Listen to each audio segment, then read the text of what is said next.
រំលឹកដល់រឿងនេះទឹកភ្នែករបស់ធារីក៏ស្រក់ចុះមកម្ដងទៀតនាងសម្លឹងមើលទៅឪពុកដែលអង្គុយផឹកតែនៅក្បែរនោះនិយាយទាំងអូលដាំកថាស្អែកនេះជាថ្ងៃខួបកំណើតរបស់មិត្តល្អកូនម៉ានូនាងចូលចិត្តតុក្កតាបាប៊ីខ្លាំងណាស់កូនចង់ឲ្យតុក្កតាបាប៊ីនោះជាកាដូខួបកំណើតដល់នាង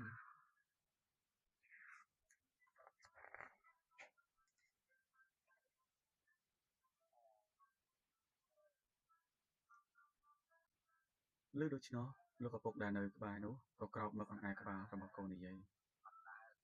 ការពិតអញ្ចឹងទេឬបើមុននេះនៅមុខហាងរបស់លេងកូននិយាយប្រាប់ប៉ាម៉ាក់ពីមូលហេតុនេះប៉ាម៉ាក់ច្បាស់ជាមិនជំទាស់នឹងកូនទេ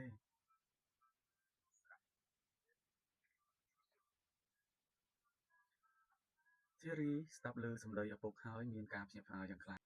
ពិតមែនឬប៉ុន្តែមុននេះកូនខ្លាចប៉ាម៉ាក់មិនទិញឲ្យរហូតដល់យំហើយប៉ាម៉ាក់នៅតែមិនទិញឲ្យកូនផងនឹងឪពុកនិយាយបើកូនគិតតែពីស្រែយំប៉ានឹងចាត់ទុកកូនជាក្មេងដែលគ្មានហេតុផលគ្មានរឿងអ្វីក៏ដោយកូនត្រូវតែនិយាយចេញមក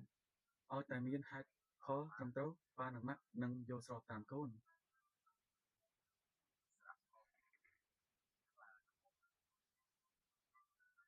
ខ្ញុំយល់ហើយប៉ាថាយើងមិនអាចប្រើការយំមកដោះស្រាយបញ្ហាបានទេអញ្ចឹងកូនអាចត្រឡប់ទៅទិញតុក្កតាបាប៊ីនោះបានហើយមែនទេ